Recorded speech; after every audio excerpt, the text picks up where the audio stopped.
ಇವತ್ತು ಒಂದು ಬಹಳ ಇಂಟ್ರೆಸ್ಟಿಂಗ್ ಆದ ಕ್ವೆಶ್ಚನ್. ಮೇಡಮ್, ನಾವು ಡಯಾಬಿಟಿಕ್ ಅವರು ಸಕ್ಕರೆಗೆ ಬದಲಾಗಿ ಜಾಗರಿ ಬೆಲ್ಲ ಬಳಸಬಹುದಾ ಅಂತ. Very very simple. ನಾವು ಸಕ್ಕರೆ ಬಳಸಿದಾಗ ಶುಗರ್ ಶೂಡಪ್ ಆಗುತ್ತೆ ಇನ್ಸ್ಟೆಂಟ್ ಆಗಿ ತಕ್ಷಣ. ಅಂಡ್ ಜಾಗರಿ ಬಳಸಿದಾಗ ಸ್ವಲ್ಪ ಕಾಂಪ್ಲೆಕ್ಸ್ ಇದೆ ಅದು, ಆದ್ರೂ ಅದರಲ್ಲೂ ಸುಕ್ರೋಸ್ ಇರೋದಕ್ಕೆ ಅದರಿಂದಲೂ ಶುಗರ್ ಹೈ ಆಗೋ ಚಾನ್ಸಸ್ ಇರುತ್ತೆ. ಸೊ ಡಯಾಬಿಟಿಕ್ ಅಂತ ತಗೊಂಡಾಗ ಸಕ್ಕರೆ ಆಗ್ಲಿ ಬೆಲ್ಲ ಆಗ್ಲಿ ಎರಡಿಂದಾನು ಶುಗರ್ ಹೈ ಆಗತ್ತೆ. ಆದರೆ ನಮಗೆ ಕಾಫಿ ಅಥವಾ ಟೀ ನಮ್ಗೆ ಸ್ವೀಟ್ ಇಲ್ದಂಗೆ ಒಳಗಡೆನೆ ಸೇರಲ್ಲ ಅಂದಾಗ ಕ್ವಾಂಟಿಟಿ ಕಡಿಮೆ ಮಾಡ್ಕೊಳ್ಳಿ.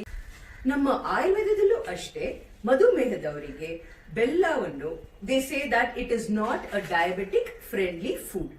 ಆದ್ರೆ ನಾರ್ಮಲ್ ಪರ್ಸನ್ಗೆ ಎಷ್ಟೊಂದು ಸೋರ್ ಥ್ರೋಟ್ಗೆ, ಮೈಗ್ರೇನ್ಗೆ, ಲಂಗ್ ಇನ್ಫೆಕ್ಷನ್ಸ್ಗೆ ಇದೆಲ್ಲದಕ್ಕೂ ನಮ್ಮ ಆಯುರ್ವೇದದಲ್ಲಿ ಜಾಗ್ರಿನ ಬಳಸ್ತಾರೆ. ಡಯಾಬಿಟಿಕ್ ಅವರು ಏನ್ ಆಲ್ಟರ್ ಮಾಡ್ಕೋಬಹುದು, ಒಂದು ಬಳಸುವಾಗ ಕ್ವಾಂಟಿಟಿ ಕಡಿಮೆ ಮಾಡ್ಕೊಳ್ಳಿ. ಅಂಡ್ ಎರಡನೇದು ನ್ಯಾಚುರಲ್ ಸ್ವೀಟ್ನರ್ ಸ್ಟಿವಿಯಾ ಅಂತೆಲ್ಲ ಬರುತ್ತೆ, ದಟ್ ಇಸ್ ಮಚ್ ಬೆಟರ್.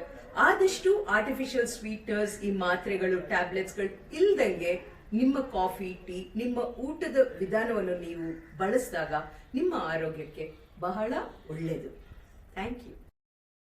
ನಮಸ್ಕಾರ. ಇಂಟ್ರೆಸ್ಟಿಂಗ್ ಆದ ಪ್ರಶ್ನೆ ಕೇಳಿದ್ವಿ.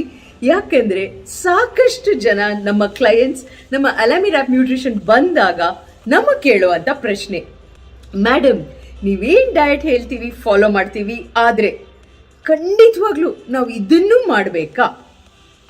ಏನದು ವ್ಯಾಯಾಮ? ಎಸ್, ತುಂಬಾ ಜನಕ್ಕೆ ವ್ಯಾಯಾಮ ಅಂದಿದ ತಕ್ಷಣನೇ ಈ ಸ್ಕೂಲ್ ಮಕ್ಕಳಿಗೆ ಪನಿಷ್ಮೆಂಟ್ ಕೊಡ್ತಾರಲ್ಲ ಆ ತರ ಅಂತ ಡಿಸೈಡ್ ಮಾಡ್ಕೊಂಡ್ಬಿಡ್ತಾರೆ.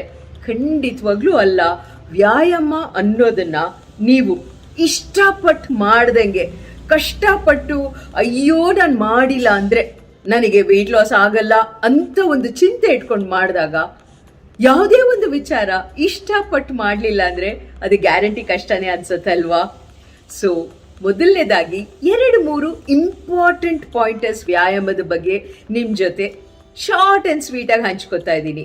ಯಾರು ವ್ಯಾಯಾಮ ಮಾಡಬೇಕು? ಪ್ರತಿಯೊಬ್ಬರಿಗೂ, ಸಣ್ಣ ಮಕ್ಕಳಿಂದ ದೊಡ್ಡೋರ್ವರೆಗೂ ವ್ಯಾಯಾಮ ಬಹಳ ಇಂಪಾರ್ಟೆಂಟ್. ಅದು ನಿಮಗೇನು ಆರೋಗ್ಯದ ಸಮಸ್ಯೆ ಇಲ್ಲ ಅಂದರೂ ಇನ್ ಫ್ಯೂಚರ್ ಬರದೇ ಇರೋದಕ್ಕೂ ನಾವು ವ್ಯಾಯಾಮ ಮಾಡಬೇಕು. ಅದು ಬಹಳ ಇಂಪಾರ್ಟೆಂಟ್. ಎರಡನೇದು, ಯಾವುದು ದಿ ಬೆಸ್ಟ್ ವ್ಯಾಯಾಮ? ನಾನಾ ಥರ ವ್ಯಾಯಾಮ ಇದೆ. ವಾಕಿಂಗ್ ಇರ್ಬೋದು, ಜಾಗಿಂಗ್ ಇರ್ಬೋದು, ನೃತ್ಯ ಇರ್ಬೋದು, ಸ್ವಿಮ್ಮಿಂಗ್ ಇರ್ಬೋದು, ಶಕ್ತಿ ತರಬೇತಿ ಇರ್ಬೋದು. ಆದರೆ ಯಾವುದೇ ವ್ಯಾಯಾಮ ನೀವು ಇಷ್ಟಪಟ್ಟು ರೆಗ್ಯುಲರ್ ಆಗಿ ಮಾಡೋದು ಬಹಳ ಇಂಪಾರ್ಟೆಂಟ್. ಬೋರ್ ಹೊಡಿಯತ್ತಾ? ಎವ್ರಿ ಡೇ ವಾಕಿಂಗ್ ಹೋಗಕ್ಕೆ ಬೋರ್ ಹೊಡೆದ್ರೆ ಒಂದ್ ದಿವಸ ವಾಕಿಂಗ್ ಹೋದ್ರೆ ಮತ್ತೊಂದ್ ದಿವಸ ಯೋಗ ಮಾಡಿ.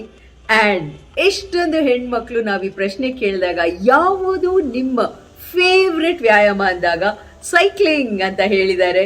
ಎಸ್, ಎನಿ ಫಾರ್ಮ್, ಯಾವುದೇ ತರದ ಫಿಸಿಕಲ್ ಆಕ್ಟಿವಿಟಿ ರೆಪಿಟೇಟಿವ್ ಆಗಿ ನಾವು ಮಾಡಿದಾಗ ಅಟ್ಲೀಸ್ಟ್ ಕನಿಷ್ಠ 30 ನಿಮಿಷ ಒಂದು ದಿವಸಕ್ಕೆ ನಮ್ಮ ಆರೋಗ್ಯದ ಗುರಿಗಳನ್ನ ನಾವು ಈಸಿಯಾಗಿ ತಲುಪ್ಬೋದು. ಸೊ ಒಂದು ಜ್ಞಾಪಕ ಇಟ್ಕೊಳ್ಳೋಣ, ನಾವು ಏನೇ ಮಾಡ್ತೀವಿ ಅದನ್ನ ಸಂತೋಷದಿಂದ, ಖುಷಿಯಿಂದ ನಮ್ಮ ಆರೋಗ್ಯಕ್ಕೋಸ್ಕರ ಮಾಡೋಣ. ಈ ವಾರ ಯಾವ ಹೊಸ ವ್ಯಾಯಾಮ ನೀವು ಟ್ರೈ ಮಾಡಿದ್ದೀರಾ, ನಿಮಗೆ ಏನ್ ಖುಷಿ ಕೊಡ್ತು ಅನ್ನೋದು ಶೇರ್ ಮಾಡಿ. Waiting to see it. Thank you.